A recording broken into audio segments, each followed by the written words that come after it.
Saya kan sekarang di Jakarta. Kamu pakai handfree, Mbak? Jangan pakai handfree ya. Enggak. Yang keras suaranya, soalnya saya nggak dengar. Kenapa? Saya sekarang kan ada di Malaysia, tapi adik saya itu di Jakarta. Mbak, kamu yakin nggak pakai handfree, Mbak? Suaramu jebret-jebret, tak? Nggak pakai handset? Handfree itu kan handset itu tuh, Rek. Terus? Enggak. Saya terus? Pakai.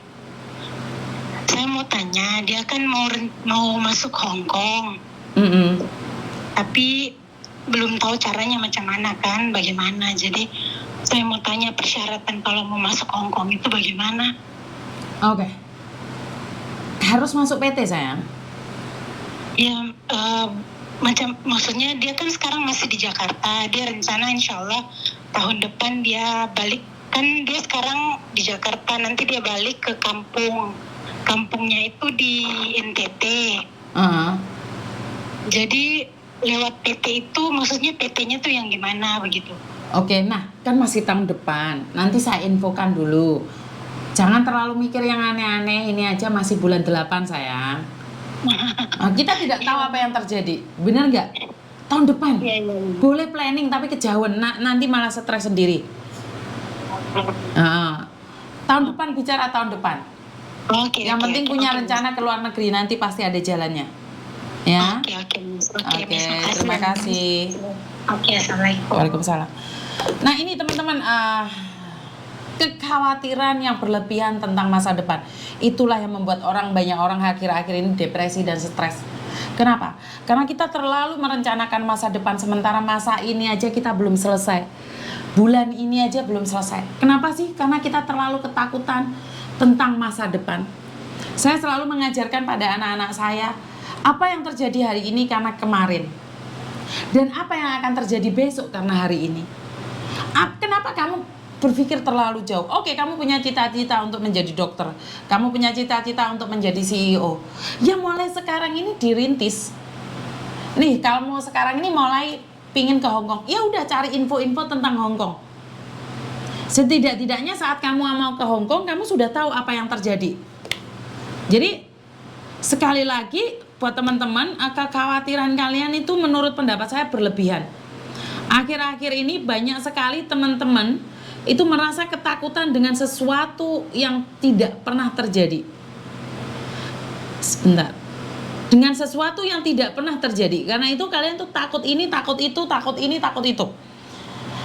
Dan itulah timbulnya rasa stres yang berlebihan.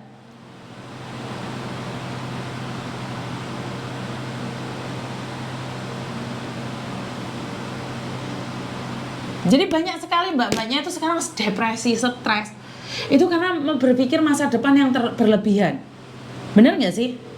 Contohnya Pak, wah seandainya saya menikah dengan polisi, saya kalau polisinya mutasi, maka saya akan dekat dengan polisi ini. Pikirannya tentang masa depan. Apakah salah? Tidak salah, betul. Bener. Tapi nek mikirmu kebantaran, jebol utekmu. Ternyata polisi ini polisi penjara. Bukan polisi yang ada di penjara, tapi dipenjarakan oleh polisi. Nah itu yang bahaya. Nggak tahu kalian kalau benar itu polisinya polisi penjara. Jadi jangan mudah percaya dengan apapun itu. Kalau kalian punya mimpi ke depan itu boleh, tapi jangan terus paro. Menikahlah dengan polisi dan tentara, saya itu tidak tahu. Nggak apa-apa, tapi selidik dulu. Jangan tiba-tiba kamu kirim uang, setelah uang masuk 100-200 juta kamu baru nangis. Kilaf saya minta maaf saya kilaf Loh, tidak perlu Mbak minta maaf sama saya. Karena itu uangmu, yang habis itu uangmu. Tapi kenapa sebelum kamu kirim uang itu tidak mengecek dulu? Kenapa kamu tidak tanya sama keluargamu? Ibu, tolong ini Bu, ada polisi Bu, mencintai saya sepenuh hati. Dia mau mutilasi ke Aceh Bu, mau mutilasi ke Papua Bu. Tolong dicek dulu Bu. Nggak ada, uang sudah habis, kalian baru cerita sama saya rit-gerit nangis. Pingin jadi itu istrinya tentara, ya kentara itu. Pingin jadi istrinya kentara. Duh, kentaranya dari Kalimantan mau dipindah ke Jawa. Terus sampean kirim uang. Ya. Habis itu dari pengeboran apa yang dibor itu? Masa iya orang bekerja di pengeboran habis itu ngasih kamu uang 1 mm? Hah? Nggak mungkin, Mbak. Itu jauh dari mimpi, Mbak. Kenapa kalian tidak percaya dengan seperti yang saya sampaikan setiap hari? Hah? Setiap hari saya sudah mengungkapkan dan menceritakan bahwa tidak ada yang namanya tentara-tentara itu, Pak. Tiba-tiba mencari kamu, mencintai kamu di media sosial. Terus tidak ada orang pengeboran itu, Pak. Ngebor itu kirim uang ke kamu 1 M. Tidak ada, Pak. Tidak ada itu. Nah, cerita seperti itu tidak ada. Itu jauh dari mimpi. Otak ini dipakai, Pak. Kalau kau tak pakai otak, Pak, tidak tahu hidupmu jadi apa, Pak. Hah? Sekali lagi buat teman-teman nih yang lagi jatuh cinta sama orang-orang yang katanya itu orang hebat-hebat. Yang katanya tuh aparat itu. Duh, kalau aparat beneran tidak apa-apa, Mbak. Pas ke parat itu, Mbak. Betul gak? Kalau aparat itu tidak ada masalah. Kalau pas yang kamu pacarin itu ke parat, Mbak, dus bladus uangmu, Mbak. Padahal setiap hari saya itu meminta kalian tuh nge-share. Kalau aparat pemerintah mencintaimu, bukan saya iri, Mbak. Saya agak bangga. Saya akan ceritakan pada teman-teman saya, saya itu punya teman menikah dengan tentara. Bahkan bangga saya. Duh, tapi kalau tentaranya kentara, Mbak, nggak boleh kalau kayak gitu, Mbak. Ya, bisa dipahami ya. Nggak ada namanya kentara itu main Facebook, Mbak. Dimarahin. Terus habis itu buka kancing itu, kancing baju. Nggak ada itu polisi hansap itu, Mbak. Nggak ada polisi itu pingin melihat buah dadamu. Nggak ada. Bener gak? Sekali lagi buat kalian semuanya ini yang merasa bahwa kalian itu dicintai oleh aparat, nggak ada aparat yang mencarimu di media sosial kecuali keparat. Oke? Kamu tulis itu dalam hatimu. Jika ada aparat mencari istri di dalam media sosial, itu artinya adalah keparat, Mbak.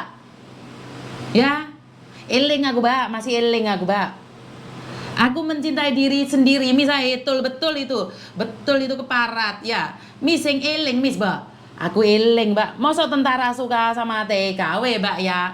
Mbak Leha, sebenarnya ada tentara itu yang suka sama TKW. TKW cantik, Mbak. TKW itu terpinter, Mbak. Cuman tidak ada alasan tentara mencari perempuan di dalam media sosial. Kalau sebenarnya TKW itu cantik, Mbak. Oh, jangan bilang ngapain tentara jatuh cinta sama TKW. TKW itu punya kelebihannya banyak, Mbak. Bisa bahasa asing, tidak usah kuliah. Bisa masakan luar negeri tanpa belajar, Mbak. Bener nggak? Jadi sekali lagi kalau kalian di-inboxi sama itu aparat itu langsung ini aparat apa keparat ya? Dia iya baik, Mbak. Mak cek tahu kepi. Mak ro ngocengoro congok ongguan apa benih. Pas sampean dibilangi dari London terus terkacong-kacong. Woh, dah tahu saya dah. Saya ngoceh ini sudah 1 jam, Mbak. Keparat kepadamu cinta ya. Lembur, Miss, ngendikane lugate do. Miss Madura mana, Mbak? Sampang, Mbak, Sampang gula, Mbak. Bukan aparat tapi keparat, betul.